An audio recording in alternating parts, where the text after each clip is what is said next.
Bien, y Federico Díaz, que es docente e investigador, nos acompaña en esta parte del programa para hablar de qué hace un forense, cómo se forma un forense y cuál es el real campo de acción que tiene, digamos, en un panorama como el de nuestro país. Así que bienvenido, muchísimas gracias por acompañarnos. Muchas gracias y un saludo a todas. Qué bueno. ¿Cómo empezó realmente este boom de criminalística como carrera? Bueno, en realidad pues en nuestro país la criminalística se ha estudiado hace bastante tiempo, pero como ustedes lo dijeron pues al inicio del programa, de pronto series americanas han motivado a muchos jóvenes a estudiar esta ciencia, ¿cierto? A estudiar la criminalística. ¿Esta formación es profesional, es técnica y qué campo de acción tiene en nuestro país? Bueno, muy bien. La criminalística o su estudio se ofrece tanto técnicamente como de manera profesional, ¿cierto? La mayoría de instituciones la ofrecen de manera técnica, ¿cierto? Son estudios que más o menos duran entre 2 y 3 años, sea técnico o tecnológico. Hay algunas universidades que han empezado a abordar este tema de manera profesional también. Si no estoy mal, son 2 o 3 en la ciudad de Medellín en donde se estudia de manera profesional. En cuanto al aspecto práctico, les puedo decir que se ejerce de 2 maneras, ¿cierto? Se ejerce actuando a través de una entidad pública, como podría ser el SIGIN, la SIGIN, perdón, o el CTI, o también se puede ejercer de manera privada, como lo hago yo, siendo investigador privado, apoyando a defensores en el área del derecho penal. Ahora, ¿qué hacen? ¿En qué consiste su trabajo? Bueno, ¿cuándo es que entra un forense o un experto en criminalística a aparecer en la escena del crimen? Muy bien. Entonces, para responderte esa pregunta, primero voy a precisar qué es la criminalística, ¿cierto? Listo. La criminalística, entonces, pues la podemos entender más o menos como la ciencia que estudia la ocurrencia de un fenómeno delictivo. Es decir, estudia cómo ocurrió un delito, ¿cierto? Y ello con la finalidad de determinar quiénes son autores o partícipes de ese delito, quiénes intervinieron en ese hecho punible o delito. No necesariamente un homicidio. No necesariamente un homicidio. Homicidio es solamente uno de los tipos o delitos que concibe pues nuestra legislación penal. Entonces tienen intervención, por ejemplo, en robos, en fraudes, Correcto. en cualquier tipo de delito. Cualquier tipo de delito donde se requiera hacer investigación sobre los hechos. ¿Cómo se empieza a hacer la investigación? Muy bien, entonces vamos a ponernos en el papel del CTI o de la SIGIN, que es la institucionalidad o la función o la entidad pública que realiza la investigación.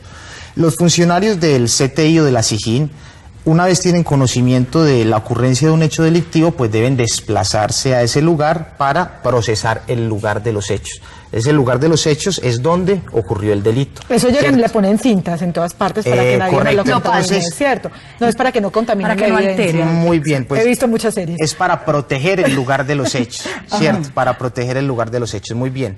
Lo primero que se hace es el llamado acordonamiento, aunque técnicamente es el sistema de protección del lugar de los hechos. Ese sistema de protección generalmente lo hacen los policías de vigilancia, los policías del cuadrante, porque son las personas que tienen información en primer lugar del hecho sucedido, ¿cierto? Ellos llegan y acordonan ese lugar. Ellos informan al CTI o a la SIGIN, dependiendo de la institución que ese día esté realizando dicha función. Los investigadores o criminalistas se trasladan al lugar de los hechos, ¿cierto? Encuentran el lugar debidamente acordonado y ya deben realizar un método para inspeccionar técnicamente ese lugar. Cuando hablas de método es porque ellos mismos pueden contaminar también la escena del crimen. Claro está. Lo importante del método es una serie de pasos, ¿cierto? Hay una serie de pasos, es decir, si llegamos al lugar de los hechos no es entrar por entrar al lugar de los hechos, debemos entrar de manera cautelosa y de manera metódica.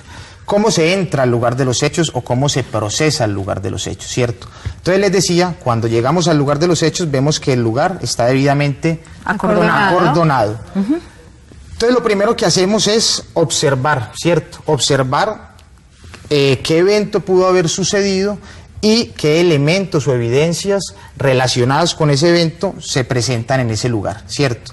Entonces, una vez nosotros observamos o detectamos dicha situación, seguimos con un registro fotográfico. Debemos registrar fotográfica o a través de video ese lugar. Después entraremos ya a recolectar técnicamente el elemento material probatorio. ¿Recolectar qué es? voy a utilizar una expresión que se utilizaba en antaño, es levantar la evidencia, recoger la evidencia, ya técnicamente decimos recolectar la evidencia. Si hay, por ejemplo, yo no sé cómo se llama eso, pero los restos Sangre, de las cascos balas, de... los cascos. ¿cómo se llama Correcto. eso? Casquillos. Casquillos, ¿cierto? Correcto. Porque es que eso le puede dar a uno la dirección de cómo entró la bala y de dónde salió. Exactamente. Entonces, ¿Y qué tipo de arma usaron? Correcto. En fin. Entonces, si estamos hablando de un elemento material probatorio, como podría ser la vainilla de un arma de fuego, entonces tenemos que tener en cuenta que podemos estar frente a un eventual homicidio o frente a unas lesiones generadas con arma de fuego, ¿cierto? Y todos llegan entonces con este maletín, porque es que no es solamente lo que yo estudié y lo que sé para procesar esa escena, sino que ustedes además tienen un equipo que les ayuda a recoger toda esa evidencia y a procesarla también. Correcto. Lo ideal es que cada funcionario o investigador tenga su maletín forense, Es como una caja de Pandora, ahí salen cosas muy dentro del emocionantes. cual deben haber... En ese maletín encontramos o debemos tener los utensilios que utilizaremos para recolectar el elemento material probatorio. Guantes súper Algunos de ellos indispensables, están acá. ¿cierto? Por ejemplo, aquí Venga. tenemos algunos elementos. Sí. En este lugar tenemos guantes. ¿Eso es para qué? Para garantizar la bioseguridad. Y los ¿cierto? guantes deben estar estériles o tienen que tener alguna especificidad. Claro que sí, el guante debe ser estéril. Vuelvo y repito, pues el guante garantiza no contaminar el elemento. Y No contaminarse tampoco. exacto, y garantizar la seguridad o salud del funcionario que está recolectando dicho elemento. Lo primero, el primer semestre le enseñan a uno a ponerse el guante. Listo. Listo. Estoy listo, Horacio. ¿Tienes guantes? ¿Qué más Muy tienen bien, que aquí tener? están los guantes. Encontramos aquí también unas pinzas. Con estas pinzas debemos intentar recolectar el elemento, aunque en el evento Sí. o de acuerdo pues a cómo A lo está grande, recolectando el pues yo- elemento, si tienes guante lo puedes hacer directamente, Ah, ¿cierto? pero hagámoslo así que es más emocionante. Muy Y bien. eso es Cojo la pelo. bolsita y lo meto en la bolsita y lo marco. Exactamente, y se le debe poner un rótulo. Ajá. Ese rótulo que indica cuál fue el funcionario que lo recolectó, en qué diligencia lo recolectó y hacia dónde se va a dirigir ese elemento. Me imagino que esto también necesita cadena de custodia, ¿cierto? Los elementos que recolectamos requieren la cadena de custodia. ¿Qué es la eso? cadena? Muy bien, ¿qué es la cadena de custodia? La cadena de custodia, para definirlo de manera simple, es un sistema que garantiza que el elemento que es recolectado no fue alterado ni contaminado por nadie durante todo el proceso de investigación. ¿Por qué? Explico lo siguiente. Hay investigadores o criminalistas de campo, ¿cierto? Quienes son los que van al lugar de los hechos y recolectan estos elementos. Pero si, por ejemplo, recolectamos esta vainilla, Que es de una nosotros 38. requerimos hacerle un experticio a esta vainilla.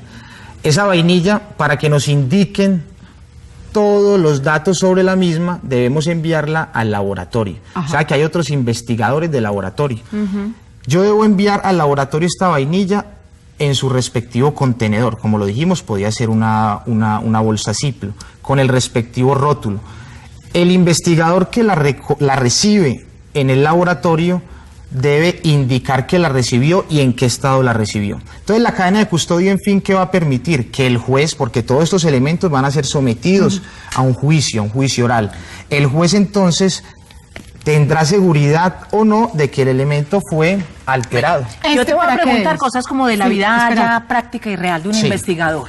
En tu ejercicio como Estoy investigador y contenta. como experto en criminalística, ¿qué tipo de casos te ha tocado cubrir o te ha tocado atender que te hayan de pronto impactado, que hayan marcado de alguna manera tu trayectoria profesional? Sí. Bueno, lo primero les recuerdo que yo no soy investigador ni del CTI ni de la SIJIN, ¿cierto? Sino particular. Yo ejerzo como investigador privado apoyando a otros defensores en la investigación penal de unos hechos delictivos. Entonces, lo cuando penal. tú llegas, lo que puedes leer son las pruebas que ya están recolectadas. Correcto. No Entonces, estás en el lugar de los hechos. yo no voy al lugar de los hechos, al menos inicialmente, ¿cierto? Yo después de que los funcionarios van al lugar de los hechos, arribo al mismo y observo de qué manera hicieron las diligencias.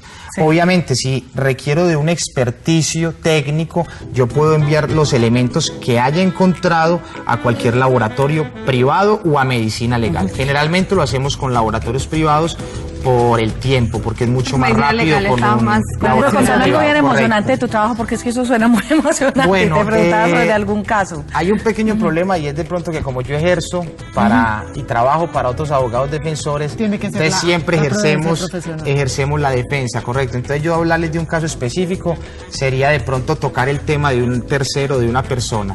Pero generalmente cuando uno es contratado son casos complejos como por ejemplo ¿Y homicidios. uno cómo se puede defender un homicidio?